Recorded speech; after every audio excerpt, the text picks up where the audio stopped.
Una sabatina muy bonita y del ofrecimiento del primer premio del concurso de Belenes de la Comunidad de Madrid a Nuestra Señora de la Consolación nos queda el broche de oro. Y qué mejor broche de oro para un día tan bonito como hoy que escuchar al Padre Mario Ortega.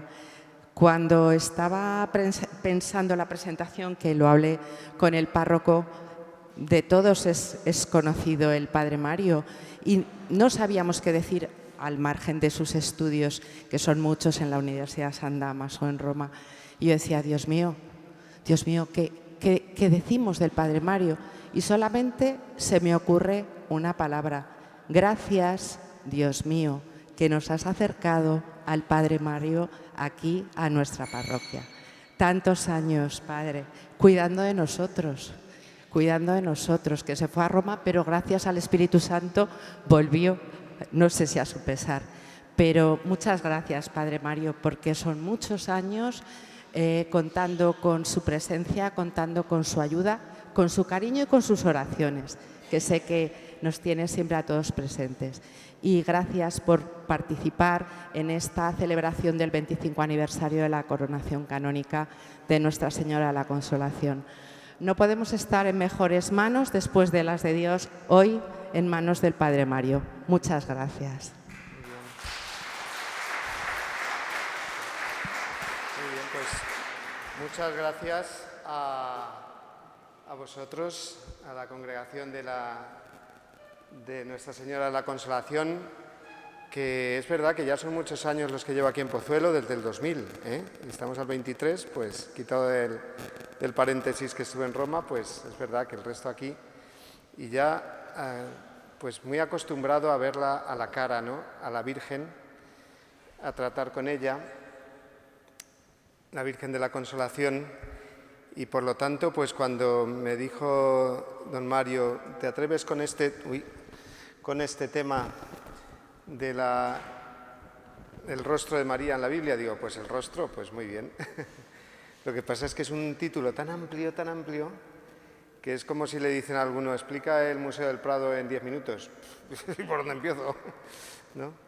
Entonces, bueno, pues vamos a empezar haciendo una oración que es la que nos va a poner ya un poco en sintonía de lo que vamos a ver, Entonces es una oración muy bonita y ahora empezaremos también por esa imagen, ¿no?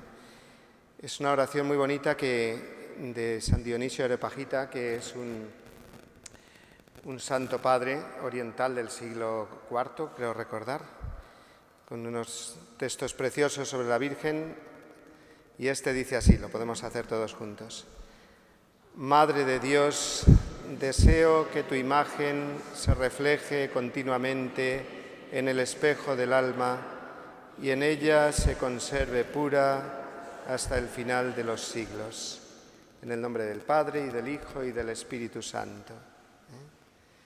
Pues esa es la intención de este encuentro, que no es simplemente formativo, aunque también, que no es simplemente de oración, aunque también, más que formativo quizás, sino que es un encuentro pues para contemplar el rostro de la Virgen, no de una manera solamente, digamos, estética, histórica, bíblica, siquiera, sino para hacer que su imagen se refleje continuamente en nuestra alma. Porque esa imagen de la Virgen, y por eso me ha gustado mucho esta primera imagen, aquí nos enseña inmediatamente la de Jesús. La Virgen María no quiere que la contemplemos a ella y nos quedemos simplemente ahí arrobados contemplándola a ella, sino quiere que contemplemos a Jesús. Y digo que me ha gustado mucho esta imagen porque, como veis, parece un solo rostro. Los ojos, pues la misma nariz, se puede decir, casi la misma boca. No se sabe si uno está mirando un rostro o dos. Dos, está claro, pero parecen uno. Bueno, pues si esto es una imagen, la realidad es mucho más. El que en su alma imprime, digamos, la imagen de la Virgen, sin duda que imitará mucho mejor y mucho más a Jesucristo, ¿no? Porque la Virgen siempre nos lleva a Jesús. Bueno, pues antes de pasar a la primera diapositiva, pues vamos a ver cómo hacemos, ¿no?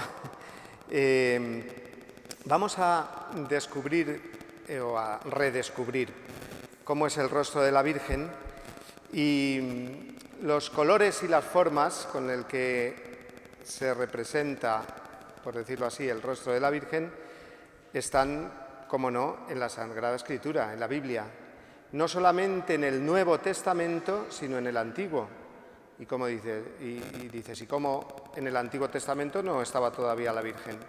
¿Cómo es posible que aparezca ahí también?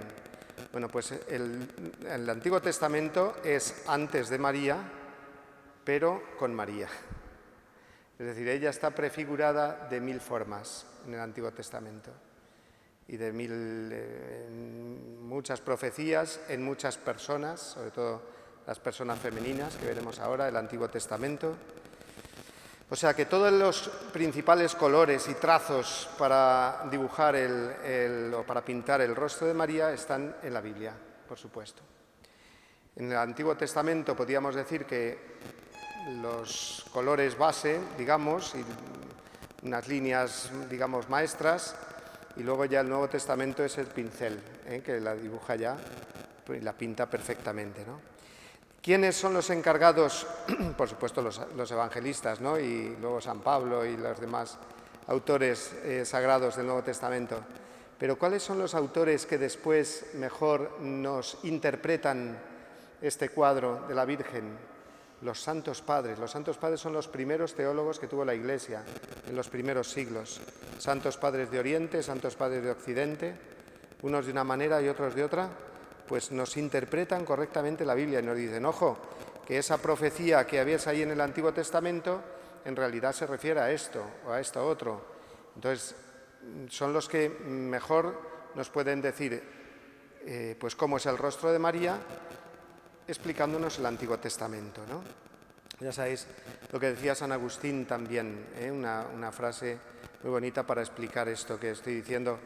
Decía, lo digo primero en latín porque suena muy bien, y luego, aunque casi se entiende, ¿no? Dice, quod in vetus latet in novum patet. Quiere decir, lo que en el Antiguo Testamento está latente, en el Nuevo Testamento está patente. Fijaos, latente es como escondido y patente, cuando una cosa se hace patente, es que se hace ya visible, ¿no? Quod in vetus latet in novum patet, ¿no? Entonces eso es lo que vamos a hacer también, ¿no? Y luego, además, ya sabéis que digamos, la revelación se nos muestra por la verdad del contenido de la revelación, pero no solamente eso, sino que se puede llegar también a Dios y se debe llegar a través de la belleza, del arte.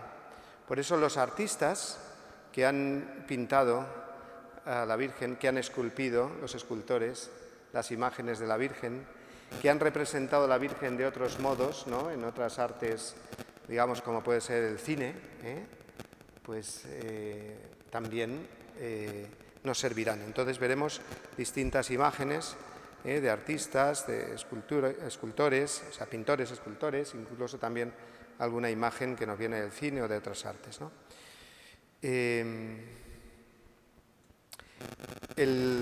Para eso nos serviremos de 21 imágenes, 21.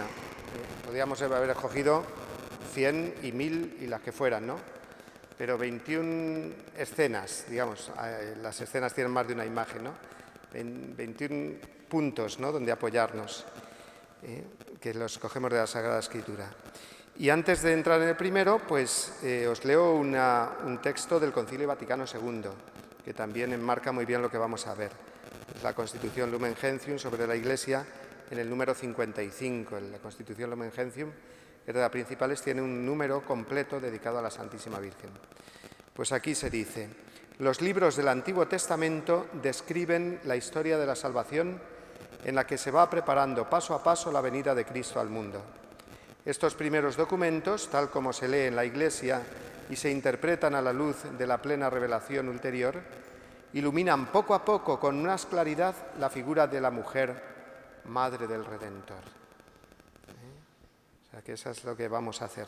Intentar definir en nuestra alma que todos tengamos una imagen de la Santísima Virgen hecha de muchas imágenes, como veremos. Bueno, la Santísima Virgen está o el rostro de María está desde el principio hasta el final en la Sagrada Escritura. Desde el principio hasta el final, pero así, literalmente. Desde el primer libro, en el Génesis, es de los principales textos, profecías, que se refieren a la Virgen. ¿Os acordáis? Cuando entra el pecado en el mundo, ya sabéis que el estado de gracia original en el que fuimos creados nos duró bien poco. La Biblia empieza el libro del Génesis, los 2 primeros capítulos, y eso nos duró, el estado de gracia original, 2 capítulos o 2 telediarios, como el que dice, muy poco. En el tercer capítulo del Génesis ya entra el pecado en la humanidad, ¿no? Pero ahí ya entra prefigurada la figura de la Virgen, cuando Dios maldice a la serpiente tentadora, el diablo, diciéndole, lo sabemos bien, es el capítulo 3 del Génesis, versículos 14 y 15. El Señor dijo a la serpiente, por haber hecho eso, maldita tú entre todo el ganado y todas las fieras del campo. Te arrastrarás sobre el vientre y comerás polvo toda tu vida. Pongo hostilidad entre ti y la mujer, entre tu descendencia y su descendencia. Esta te aplastará la cabeza cuando tú le hieras en el talón. O sea, ella te aplastará la cabeza, pero también dice la profecía, ella te herirá el talón. Y cuando se habla de la Santísima Virgen, esto ya lo adelanto, porque va a ser una constante también, cuando se habla de la Santísima Virgen en realidad se habla de nosotros, de la humanidad entera, del pueblo de Dios, luego de la Iglesia. Es decir, la Virgen es la perfecta imagen de la Iglesia, o la imagen de la Iglesia perfecta, como debe ser, sin pecado, ¿no? Pero es pecadora porque nosotros somos pecadores. Entonces, en la historia de la salvación nos hiere el pecado, nos hiere el maligno, pero contamos con la poderosa intercesión y el poder, digamos, que Dios ha dado a la Santísima Virgen con esta profecía desde el principio, ¿no? Ella te aplastará la cabeza. En nuestras tentaciones, ¿cuántas veces podemos decir eso? Nos vemos muy heridos, nos vemos muy atacados, pero podemos decir, con la Santísima Virgen aplastaré, digamos, el poder del mal, el poder del maligno. Desde el principio he puesto esto en color rojo, veréis que se van a variar varios colores, ¿no? Como estamos hablando de colores y de trazos, pues el color rojo del pecado, de la sangre, en realidad, ¿no? Y hasta el libro del Apocalipsis, que en el capítulo 12, pues en esa contemplación del cielo, de lo que será pues los momentos finales de la historia, cuando comience ya el reino de Dios completamente, pues ahí aparece de nuevo la Santísima Virgen. Y es el comienzo del capítulo 12, cuando dice así: un gran signo apareció en el cielo, una mujer vestida de sol y la luna bajo sus pies y una corona de 12 estrellas sobre su cabeza. Y está encinta y grita con dolores de parto y con el tormento de dar a luz. Y apareció otro signo en el cielo, un gran dragón rojo que tiene 7 cabezas y 10 cuernos, y sobre sus cabezas 7 diademas, y su cola arrastra la tercera parte de las estrellas del cielo, arrastró la tercera parte de las estrellas del cielo y las arrojó sobre la tierra. Y el dragón se puso en pie ante la mujer que iba a dar a luz para devorar a su hijo cuando diera a luz. Entonces, coincide con la imagen misma del Génesis, es decir, se produce esa batalla entre Dios, su Iglesia, encabezada por la Santísima Virgen, que es la primera entre nosotros, con su Hijo Jesús, y el maligno, y el mal. Así que hemos establecido un poco el marco de todo. Y desde el principio hasta el final de la Biblia aparece la Santísima Virgen. Y en medio, pues estas otras escenas que vamos a ver ahora, ¿no? Iremos más o menos cronológicamente, ¿no? Y en el segundo libro de la Biblia, que es el libro del Éxodo, ya sabéis que ahí aparece Moisés como protagonista principal, ¿no? Y cómo a Moisés Dios se le reveló en esa zarza que ardía sin consumirse. Esto viene en el capítulo 3 también del libro del Éxodo. Entonces, en esa zarza sin consumirse que Moisés entendió que era la presencia de Dios, y él se descalzó, como veis, estos cuadros nos representan esos momentos. Los santos padres también vieron la presencia, de alguna manera, de la Virgen María. ¿Por qué? Por dos razones, dan como dos motivos. Dice, la zarza ardía sin consumirse, es decir, estaba envuelta por el fuego, pero esa zarza no se consumía. Entonces, el fuego puede ser signo del pecado, que todo lo consume, ¿no? La Virgen María fue la única a la que no tocó el pecado, se mantuvo inmaculada, es decir, el pecado no llegó a tocarle, no llegó a corromperla.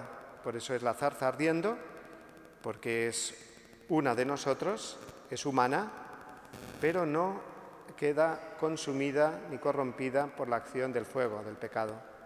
Pero es que además, por supuesto, y es lo que representa sobre todo este cuadro, pues la Santísima Virgen es la zarza que nos presenta a Dios. O sea, Moisés descubrió en la zarza la presencia de Dios, pero no vio a Dios cara a cara. Sin embargo, la Santísima Virgen, y este es un cuadro muy hermoso, no sé ahora el autor, ¿no? Quería haberos dado los... Botticelli, fíjate, es menos mal que tenemos aquí. Muy bien, fenomenal. Pues entonces, fijaos cómo representa pues lo que el Antiguo Testamento de alguna manera quería prefigurar, ¿no? Bueno, eso como una primera imagen, ¿no? Ya nos va dando pistas, ¿no? Que María es nuestra esperanza por ser templo de Dios y por ser inmaculada, O sea que fijaos cualquier detalle de la Sagrada Escritura, como los santos padres nos dicen enseguida por dónde van los tiros, ¿no? Dice San Efrén, por ejemplo, la llama que vio Moisés fecundó la zarza impregnada y esta incandescente rezumó copiosamente. La zarza ardiente que no se consumía era la imagen del oro purificado. Remitía sobre todo a este fuego vivo, aparecido al final de los tiempos, que regó y fecundó el seno de la Virgen, en el que fue envuelto, al igual que el fuego cubrió la zarza. San Ambrosio decía, María no es el Dios del templo, pero sí el templo de Dios. Bueno, vamos a ir pasando porque si no se nos echa el tiempo encima. He querido meter, cada una merecía un comentario individual, por supuesto, pero tenemos que ir un poco rápido, ¿no? Pero las grandes mujeres del Antiguo Testamento no son las únicas, pero las principales que prefiguran a María, ¿no? Bueno, Débora, que es la que tenemos aquí, que es considerada o aclamada como madre de Israel. ¿Qué hizo Débora? Débora fue una de las jueces del Antiguo Testamento, del periodo de los jueces, y fue la encargada no solamente de regir de alguna manera al pueblo, era considerada como profetisa, ¿no?, sino también de acabar con uno de los enemigos de Israel en esos momentos, ¿no? Sísara fue la mujer que le clavó mientras éste dormía el clavo en la sien y lo mató, ¿no? Entonces se ve la debilidad, ¿no?, de una mujer que acaba con el poderoso, ¿no?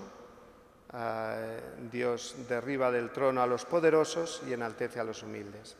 Luego la Iglesia primitiva ya vio en esta mujer pues una imagen de la Iglesia, por supuesto, de la Santísima Virgen, ¿no? Y como madre de la Iglesia, Débora es considerada como madre de Israel, o aclamada como madre de Israel en el libro de los jueces, pues María, madre de la Iglesia.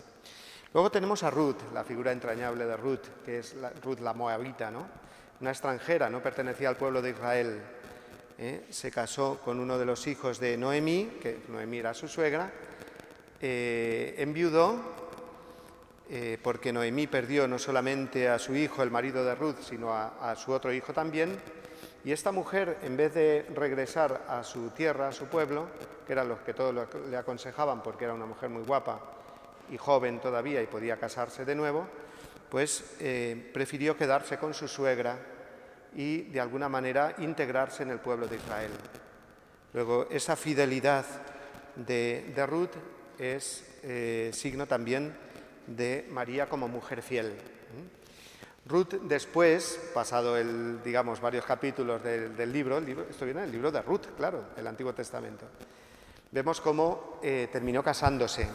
Su suegra mismo le insistía, te tienes que casar de nuevo, porque era viuda. Y se casó al final con un hombre llamado Boaz. Y de esa descendencia vino el rey David. En realidad, Ruth es la bisabuela del rey David.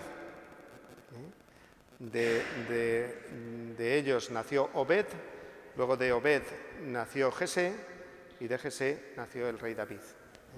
Entonces también representa a la Santísima Virgen, en cuanto que la Santísima Virgen es la que da a luz al Mesías, que era descendiente del rey David. Luego Ruth podemos decir que está en los antepasados de Jesús. Luego está la reina Esther. El libro de Esther es una delicia leerlo, muy dramático, pero vemos ahí cómo el pueblo judío estaba amenazado y hasta el punto que decretan, su exterminio.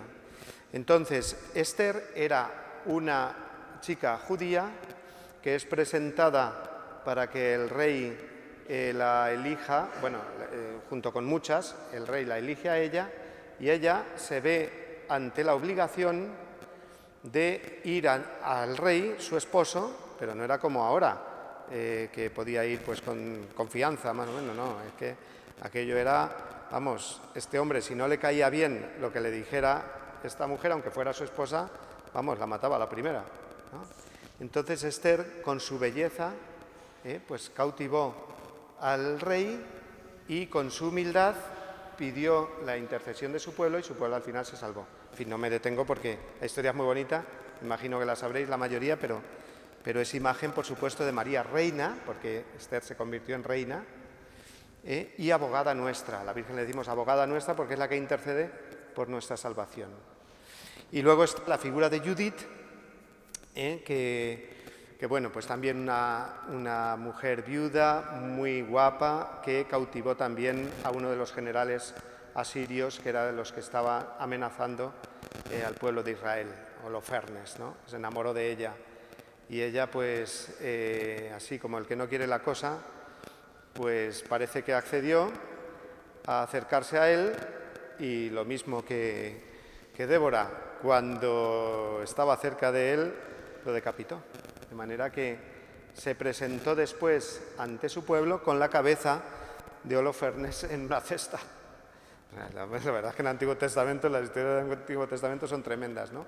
Pero nosotros tenemos que trasladarlo a nivel, pues espiritual. Significa la victoria de la debilidad y de la humildad cuando se confían en Dios, porque estas mujeres confiaban realmente en el poder de Dios y decían, pero ¿cómo yo voy a vencer, que no pueden vencerlo los generales del ejército de Israel, voy a poder yo? Y sí que pudo. Entonces, del libro de Judith se cuenta que, el libro de Judith lo pone, el capítulo 5 me parece que es, cuando fue recibida y aclamada como victoriosa por el pueblo, se decía de ella este versículo que nos es muy conocido porque lo tenemos escrito ahí, en la capilla de la Virgen, si os acordáis. Tú eres la gloria de Jerusalén, tú eres el orgullo de Israel, tú eres el honor de nuestro pueblo. Lo habréis visto aquí en la capilla, escrito arriba, que uno dice, ¡hala, qué cosas más bonitas! ¿Dónde vendrán estas? En el libro de Judith. Así que es imagen también de la Santísima Virgen. Está en el capítulo 15, dicho Judith, capítulo 15, versículo 9, ese es. Entonces nosotros ahora aplicamos ese versículo propiamente a la Santísima Virgen. Más, la Virgen María es el arca de la nueva alianza. Para eso hay que entender que era el arca de la alianza, lo sabemos bien, ¿no? Ese arca donde Moisés mandó custodiar las tablas de los mandamientos y que fue para el pueblo de Israel todo un signo de la presencia de Dios, que lo llevaban consigo allá donde iba, y entraron en la tierra prometida con el arca de la alianza, y al final fue David, mejor dicho, su hijo Salomón, el que construye el templo donde se custodia, ¿no? Pero el arca de la alianza era el signo de la presencia de Dios. El arca contenía, digamos, lo más sagrado dado por Dios, como eran las tablas de los mandamientos. Entonces, aquí vemos ese arca trasladada y el rey David que bailaba y tocaba siempre delante del arca cuando la transportaban de un sitio a otro. Y María, como es representada, sobre todo en la tradición oriental, muchísimo en los iconos, ¿veis? Como esa custodia, digamos, viviente de Jesús.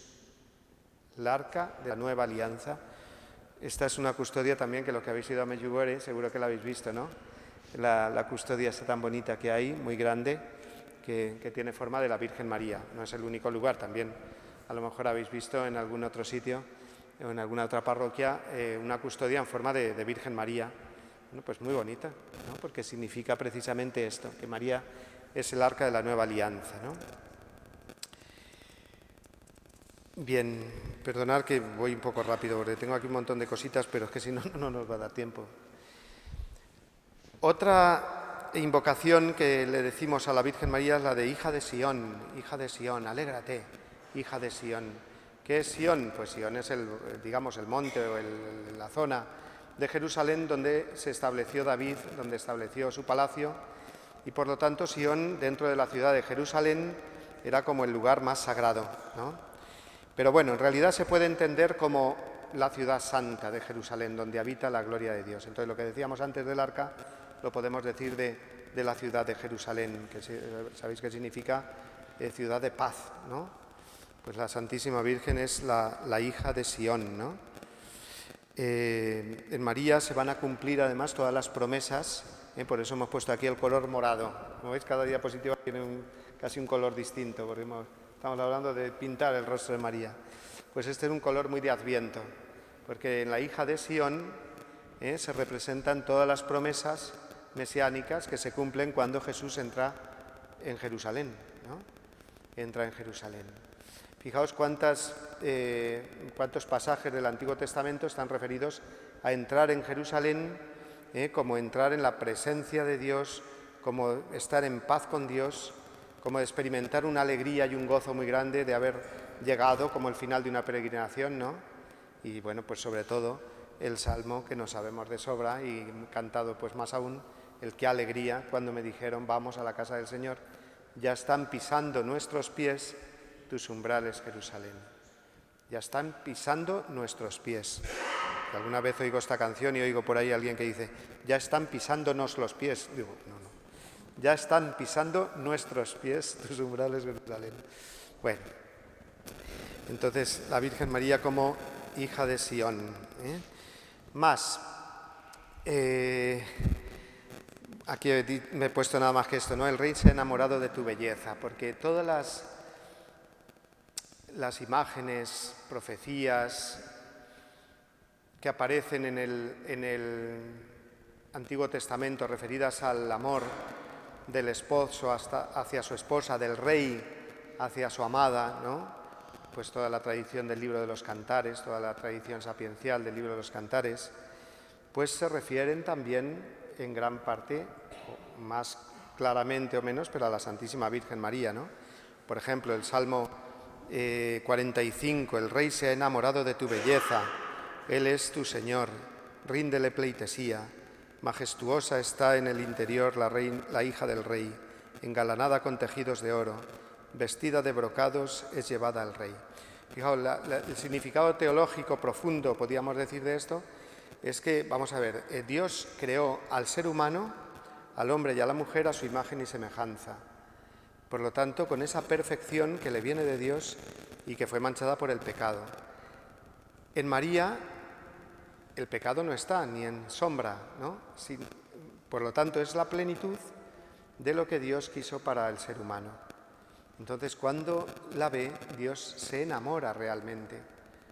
Produce la Santísima Virgen una atracción especial en Dios, con el que se relaciona como hija de Dios Padre, como madre de Dios Hijo, y con el Espíritu Santo es con el que, para representar este enamoramiento, pues la representamos como esposa y porque fue fecundada por el Espíritu Santo, vaya. Esta imagen que hemos puesto aquí es una imagen que me encanta, me gusta mucho. Puede resultar un poco rara, ¿verdad? Jesús ahí abrazado a una mujer, es una mujer que representa a la Iglesia, pero representa a María también, ¿no?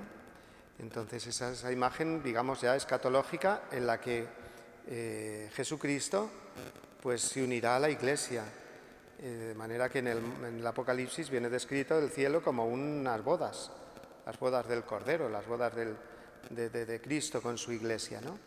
Entonces aquí aparece María como cabeza de esa Iglesia que viene a tener esta llamada, esa relación, digamos, esponsal, la alegría que encuentra el hombre con su mujer, la encontrará tu Dios contigo, nos dice también el Salmo, ¿no? Así que María, como esa mujer, ese rostro hermoso, bello, que provoca enamoramiento a Dios y a todos los que son de Dios. Por eso el contemplar el rostro de María, la belleza de María, nos ayuda tanto a vivir pues nuestro amor a Dios, ¿no? Más, la profecía famosa, de las más famosas, referidas a la Santísima Virgen y al misterio de la Encarnación, como es la profecía de Isaías, en el capítulo 7. Bueno, esto es largo de explicar, ¿no? Pero el rey Acaz, el rey judío, pues hizo muchas barrabasadas, ¿no? Pero una de ellas pues se alió con un príncipe, digamos, de otro pueblo, de manera que ese príncipe del pueblo ese luego atacó el templo y lo saqueó, de manera que el rey Acaz, el mismo rey, se hizo cómplice del saqueo que hubo del templo, ¿no? Y entonces el profeta Isaías eso se lo echa en cara, ¿no? Y le dice, mira, no os basta contentar a los hombres, sino que tentáis incluso a Dios, ¿no? Dice, pues Dios por su cuenta os dará una señal. Dice, así lo voy a leer textual.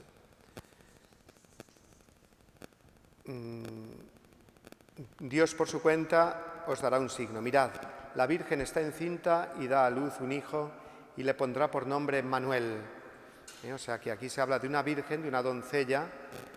La palabra hebrea, pues algunos discuten si es virgen o doncella simplemente, que todavía no se ha casado, ¿no? Pero después, a partir de otros textos, se deduce que el profeta Isaías Dios quería decir por medio del profeta, pues una mujer que no solamente no había tenido relaciones, que era virgen, sino que no pensaba tenerlas, o sea, que pensaba permanecer virgen para siempre, pues la Virgen está encinta. Fijaos que en el Antiguo Testamento salen muchos casos de mujeres que no podían tener hijos y luego lo tuvieron, la madre de Sansón, la madre de Samuel, etc. Pero son mujeres estériles, no se dice que sean vírgenes, es decir, que hagan ese propósito de virginidad de no tener hijos. Si una virgen tiene un hijo, eso es que ha sido un milagro, ¿no? Un milagro de Dios.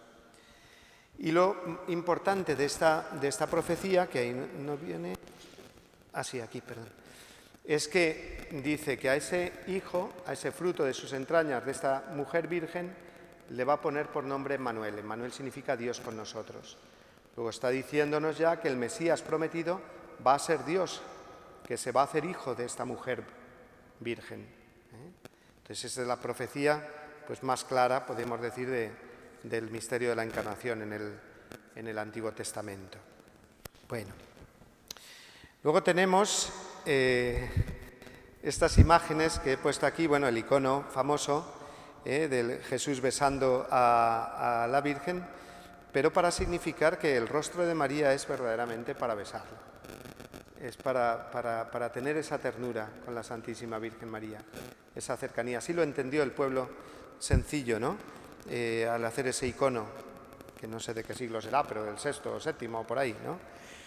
Y luego estas otras imágenes, esta es la imagen famosa de la película de la Pasión, ¿no? Esa escena tan bonita de Jesús cuando está haciendo allí una mesa o una silla, no sé lo que es, y la Virgen se le acerca diciéndole que hay que comer, Y entonces Jesús, lavándose un poco las manos, que la Virgen María le había echado agua con ese, pues luego le hace la broma de tirarle así un poquito de agua y le da un beso pues es una escena preciosa, ¿no?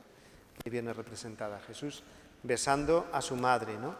Y luego también, pues esta es que me encanta también, esa del niño, pues besando a la Virgen, ¿no? Qué hermoso es cuando es de lo primero que se enseña a los niños, ¿no? A dar besos. Los padres, dame un beso. El niño, pues bueno, arrima la cara y te deja las babas, pero bueno, pues es lo primero que aprende un niño, a dar besos, porque es el signo del amor, el signo más sencillo del amor.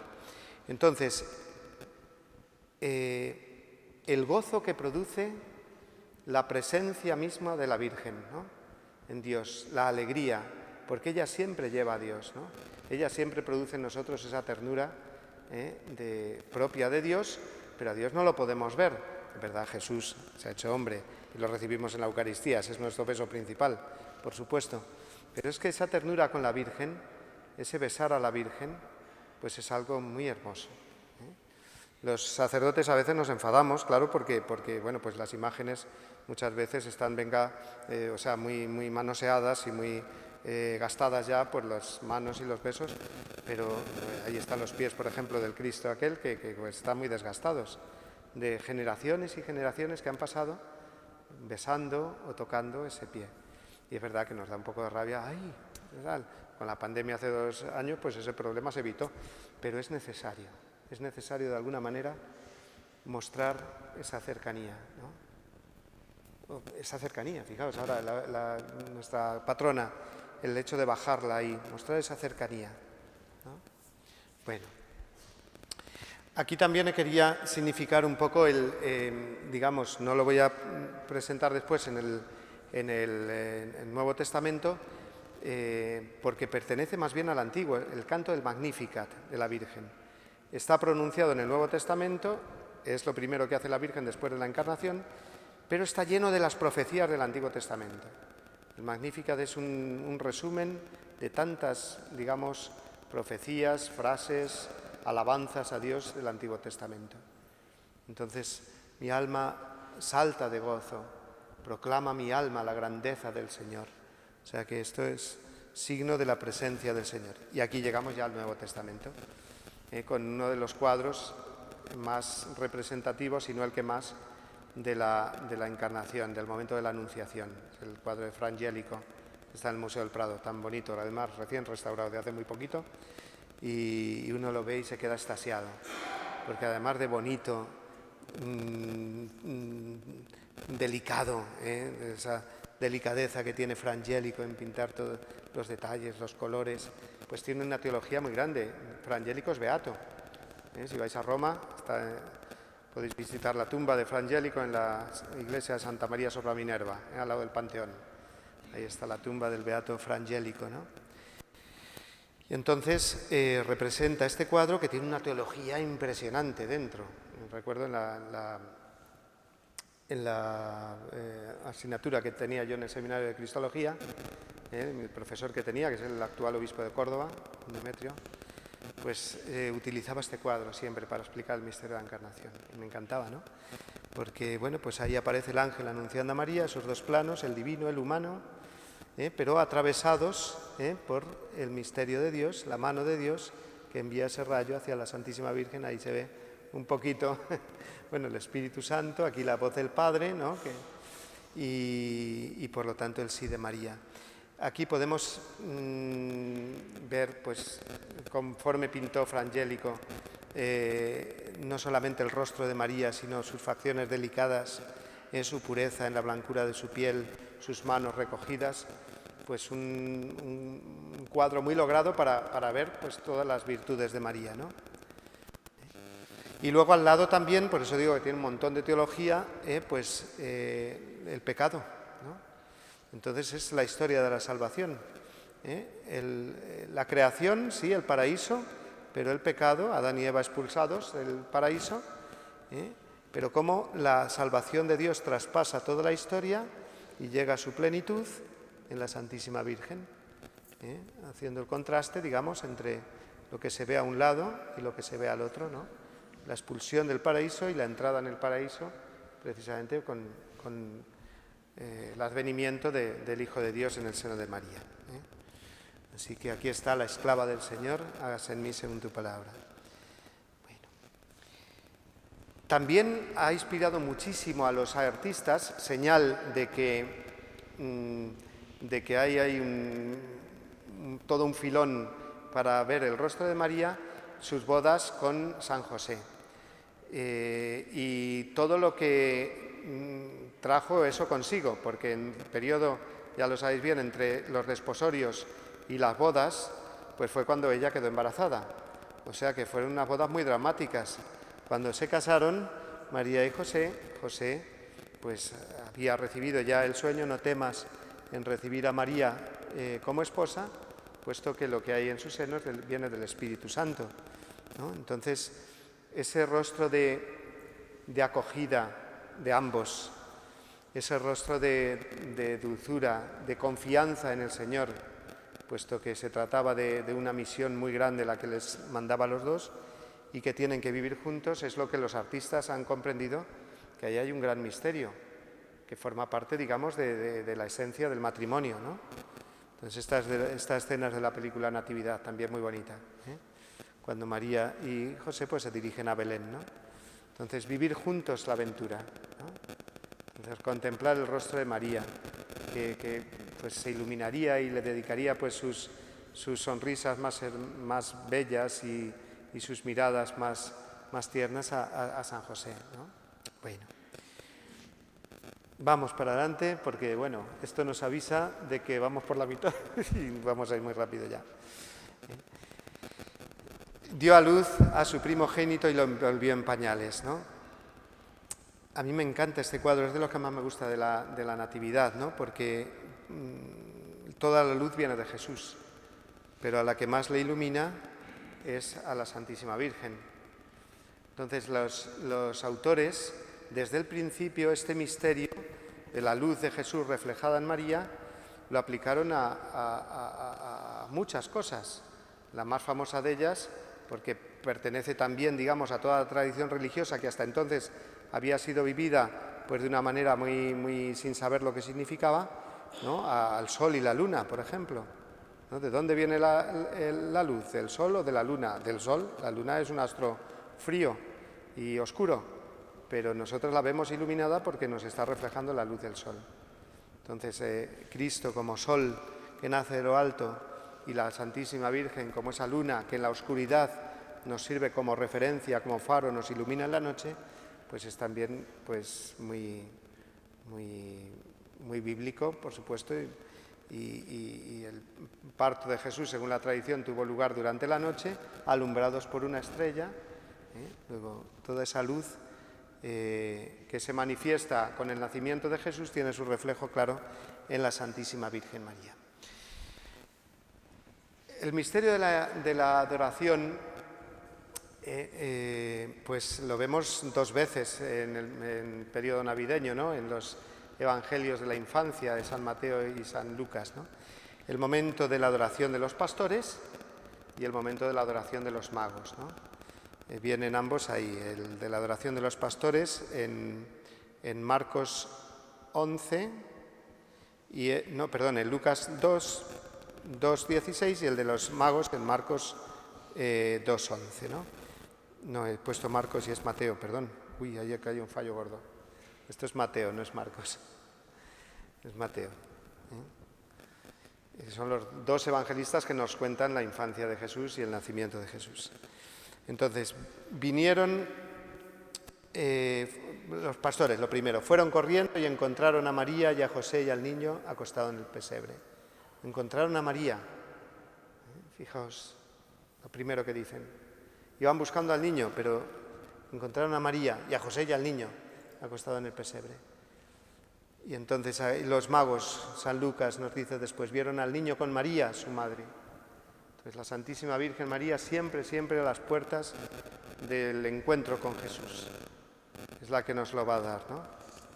Entonces, no puede haber verdadera adoración a Jesús si no es con la Virgen María. Bueno. Más el momento de la presentación de Jesús en el templo es el momento también de aquella profecía de Simeón a la Santísima Virgen, diciéndole, este es luz de las naciones, pero a ti una espada te traspasará el alma, haciendo referencia a todos los sufrimientos que tenía que pasar como corredentora la Santísima Virgen, ¿no?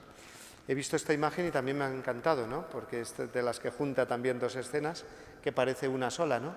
La Santísima Virgen abrazando al niño Jesús, pero también abrazando a Jesús muerto, ¿no? La dolorosa, ¿no? O la piedad.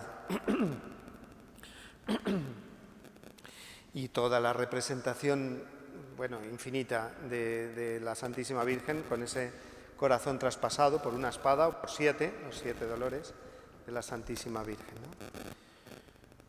Entonces esto nos sirve de nuevo el color rojo de la sangre, ¿no? Para siempre que contemplamos a María, recibimos esa paz, esa serenidad que nos da su rostro, pero en los ojos de María siempre nos recuerda la cruz de Jesús, y por lo tanto con ella nos sentimos tan identificados, porque en ella descubrimos también el sentido de nuestras propias cruces. También, curiosamente, la escena de la huida a Egipto está muy representada por los autores, no poniéndose muchos detalles en el Evangelio, es decir, ninguno. En el Evangelio siempre dice, solamente dice, Mateo 2:13, esa revelación de nuevo en sueños a San José, que le dice, toma al niño y a su madre y huye a Egipto. Pero los artistas empezaron a hacer muchísimos cuadros de la huida a Egipto. Es verdad que viene mucho en los libros apócrifos, los evangelios apócrifos, que se doblaban, digamos, las palmeras para que el niño pudiera alimentarse de los dátiles, etc. Entonces, en muchos retablos, en muchas representaciones de las iglesias, aparece la escena de la huida a Egipto, ¿no? ¿Por qué se ha representado tanto? Pues porque es una constante en la vida humana también, las situaciones de persecución, de huida, de migración, entonces hay una madre que tiene cuidado del hijo y un padre que es el que pues va abriendo el camino y va poniendo pues toda la fortaleza y el cuidado y la protección, pues es muy inspiradora para todo lo que es la realidad humana, ¿no? De la vida, la dureza de la vida cuando vienen esos problemas, ¿no? Bueno, pues esto también nos para ir delineando más y más el rostro de María. El cuadro de Murillo famoso de la Sagrada Familia del Pajarito, pues también es una preciosidad. ¿Por qué? Por lo tierno que es y porque representa también pues la imagen ya familiar al hogar de Nazaret. Esta imagen es el hogar de Nazaret, Jesús aquí pues con 2 años o 3 y San José sosteniéndolo y la Santísima Virgen hilando. Ahí, es decir, una imagen completamente de casa, de hogar. Entonces, la Santísima Virgen la tenemos que ver, sí, es la reina de cielos y tierra, pero es el ama de casa y es la mujer trabajadora que sale por la mañana por el agua al pozo y después a hacer todas las labores de la casa y a servir a su marido y a su hijo, y por lo tanto todos juntos, no como una servidumbre, digamos, esclavizante, sino todo lo contrario, como una familia que está muy unida a Dios con esa relación de amor que les va constituyendo a cada uno, pues la escena del hogar tan preciosa, ¿no? Luego también este cuadro de Murillo es especialmente bonito porque fijaos qué manera tan inocente de representar a Jesús como nos salva del demonio, porque este perrito tan bonito aquí, pues en realidad representa el mal, ¿no? El demonio, y ese pájaro somos nosotros, y Jesús nos protege, ¿no? Y nos levanta. Bueno, es una escena muy, muy bonita, muy tierna, que representa también esa protección de Jesús contra el pecado, ¿no? Vamos terminando enseguida. El misterio quinto misterio gozoso del Rosario, ¿no? El Jesús perdido y hallado en el templo, pues también ha inspirado muchísimas obras de arte, porque es realmente un misterio también de ese dolor de María. Es uno de los dolores de María al haber perdido a Jesús. O sea, yo es que me imagino, me acuerdo muchas veces del misterio de Jesús perdido y hallado en el templo cuando voy llevando la comunión a enfermos. Digo, mira, que si ahora pierdo yo a Jesús, no sé, o sea, como lo llevas en el bolsillo, digo, a ver si, y estoy todo el rato tocándome así. O bueno, lo llevamos normalmente con algún portaviáticos que lleva un cordoncillo para que si se rompe el bolsillo no se caiga. Pero es una preocupación constante, ¿eh? Ahí si pierdo a Jesús, y yo me acuerdo, pues, ¿y María?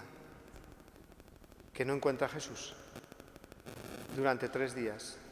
Entonces esa escena también, fijaos cómo los autores, los colores nos hablan muchísimo, como dibujan aquí María, ¿no? El dolor de la Santísima Virgen. Tu padre y yo te andábamos buscando, ¿no? Y a continuación, como San Lucas nos dice que María conservaba todas estas cosas en su corazón. Este versículo aparece 2 veces en la Biblia, en esta escena y también al final de la presentación del templo. María conservaba todas estas cosas meditándolas en su corazón, de manera que el corazón de María se ha convertido también en un objeto del arte, de la representación a través del arte, del misterio tan grande, del amor de la Virgen, del amor sufriente, de un corazón puro, bienaventurados los limpios de corazón, un corazón inmaculado. Bueno, más las bodas de Caná. Las bodas de Caná es ese color del vino, justamente el que de alguna manera pues nos recuerda también la Virgen María. La Virgen María está completamente unida al misterio de la Eucaristía, de la presencia de Jesús, que convierte no ya el agua en vino, sino el vino en su sangre, ¿no? Entonces la Santísima Virgen es la que se da cuenta de nuestras necesidades y enseguida nos remite a su Hijo. Con la confianza, fijaos, de que aunque le había dicho Jesús, mujer, ¿qué tienes que ver conmigo? ¿Qué pasa que todavía no ha llegado mi hora? La Santísima Virgen dice, que lo va a hacer. Entonces es también completamente inspirador el misterio de las bodas de Caná, porque nos manifiesta, nos da ese trazo claro, esa pincelada clara en el rostro de María de confianza. La confianza con la que la Santísima Virgen nos muestra a Jesús. Todas las imágenes que vemos a María con Jesús, no la vemos en ninguna como si estuviera asustada. No, tiene a Jesús y es a Jesús al que tiene y es su Dios y Señor, pero lo tiene con toda la confianza de saber quién es y de dárnoslo, ¿no? Y de saber que Él, pues, como es su Hijo, no va a dejar de hacer nada que le pida a su madre. Es un misterio tan grande ese, que Jesús siempre va a hacer lo que le diga a su madre. A ver, ¿podemos decir que Jesús es mal hijo? En ningún momento.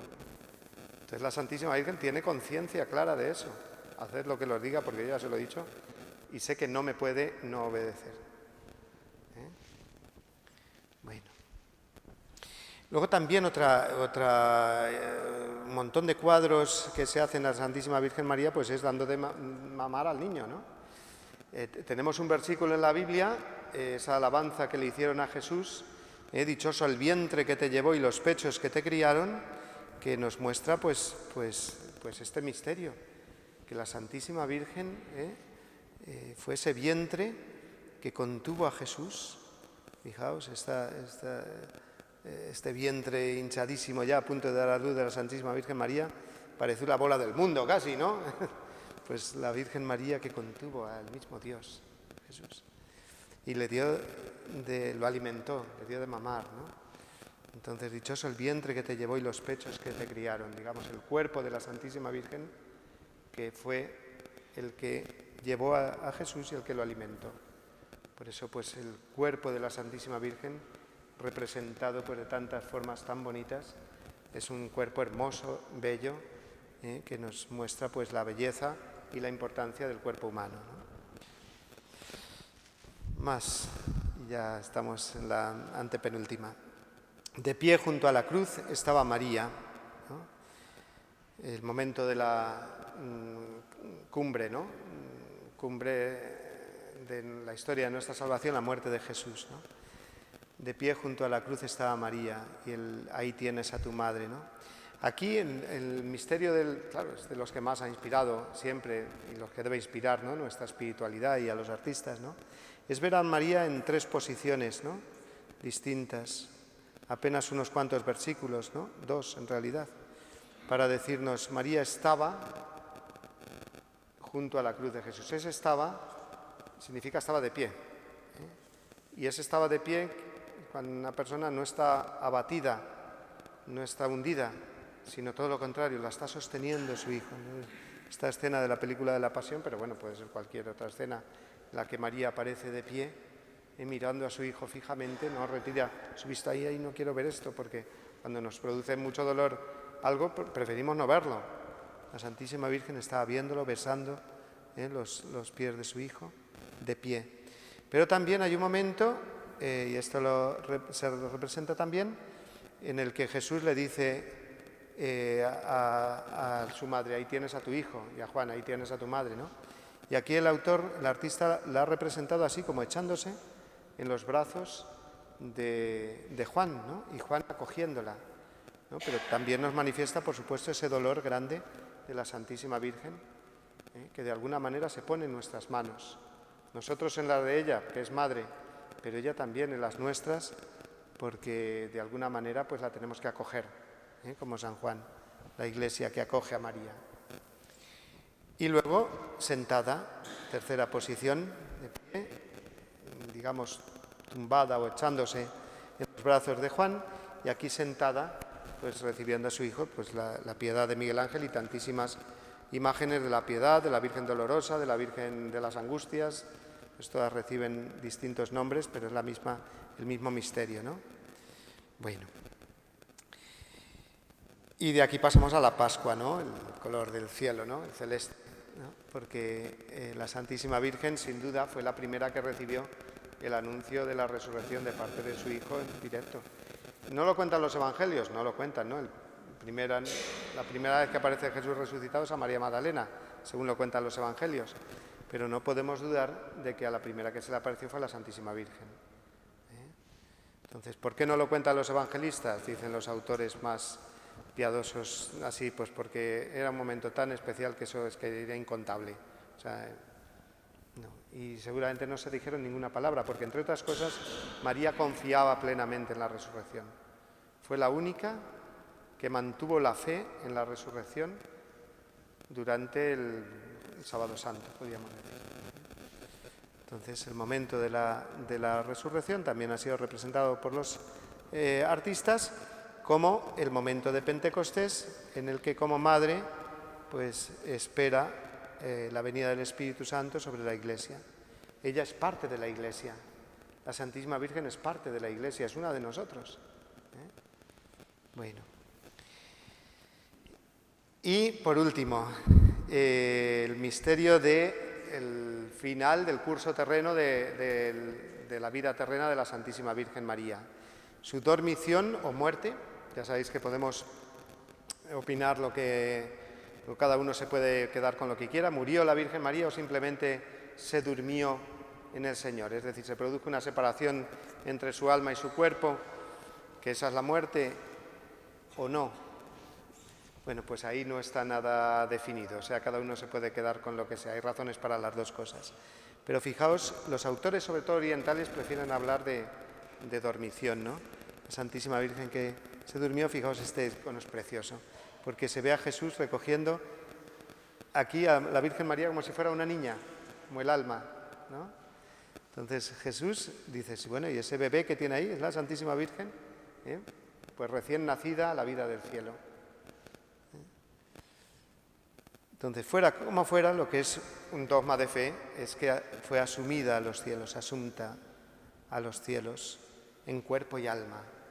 Que nadie busque el cuerpo de la Santísima Virgen en ninguna tumba porque no está en el cielo. Está glorioso ya. Y finalmente, cuarto misterio glorioso y quinto misterio, la Virgen María coronada. Un mismo misterio, ¿no? Entonces, para contemplar a la Virgen María coronada, qué mejor que fijarnos en nuestra Virgen de la Consolación. Qué mejor, menuda corona tiene, ¿eh? Claro, pues para darnos cuenta de que esa corona, lo de menos es que sea más o menos valiosa, ¿eh? Que lo es porque nosotros le queremos dar lo mejor, pero significa todo esa gloria que el Señor quiere para sus hijos, que ya se le ha dado a la Santísima Virgen, pero que nos espera también a nosotros, ¿no? Y coronada quiere decir, pues, ver su rostro. A mí de la Virgen de la Consolación es que me encanta verla y rezar así simplemente mirándola. Pues porque es tan hermoso su rostro, su expresión, Aquí entra también digamos, la discusión si a alguno le gusta más con el rostrillo o sin. Pues de las dos maneras, así contentamos a todos o a ninguno. A ver, el rostrillo, dices, es que parece que le estás quitando con lo bonita que es y con lo natural que es sin él. Pero fijaos, se llama rostrillo, es decir, que nos enmarca el rostro, es como un marco de un cuadro. Y un marco de un cuadro, cuanto más hermoso y bonito lo ponemos, es para que destaque más el interior. Si uno dice, hola, lo exterior qué bonito es, pues ¿por qué es tan importante? Pues porque lo verdaderamente bello e importante es el interior, ¿no? Es el rostro, ¿no? Es un marco. Entonces, si la charla de hoy ha sido contemplar el rostro de María, pues qué mejor que nuestra imagen de la Virgen de la Consolación, que además ahora la tenemos ahí abajo y la podemos ver bien de cerca, y su rostro enmarcado, así con este rostrillo. O sea, que tiene su significado teológico más que estético, el rostrillo. O sea, que estéticamente a algunos les guste más, pues mira, es que verla tan guapa, así además toda la carita así entera, pues qué bien, digo, pues sí, estéticamente y pues a lo mejor, pues sí. Pero tiene un significado teológico lo del rostrillo y no por casualidad el pueblo fiel de alguna manera se lo ha puesto. O sea, porque tiene un significado teológico profundo, de enmarcar el rostro de María, centrar nuestra mirada en el rostro de María, que no se pierda, digamos, por otros lados, ¿no? O sea que, en fin, que ha sido así muy rápido todo y aún me he entretenido más de lo que quería y es hora de terminar ya y de cenar, Así que muchas gracias por vuestra atención. Pues muchas gracias, Padre. Ha sido bellísimo, bellísimo, bellísimo. Muchas gracias por aceptar la conferencia. Muchas gracias en nombre de la congregación. Y para resaltar este 25 aniversario, qué mejor que hablar de la Virgen. Claro. Pues nada, muchas gracias. Y ahora estáis todos invitados a una patata frita en la sede, el que tenga tiempo y quiera, ¿vale? Compartimos un ratito con el Padre Mario, un ratito más. Si tiene un poquito de tiempo. Venga, pues muchas gracias. Muy bien.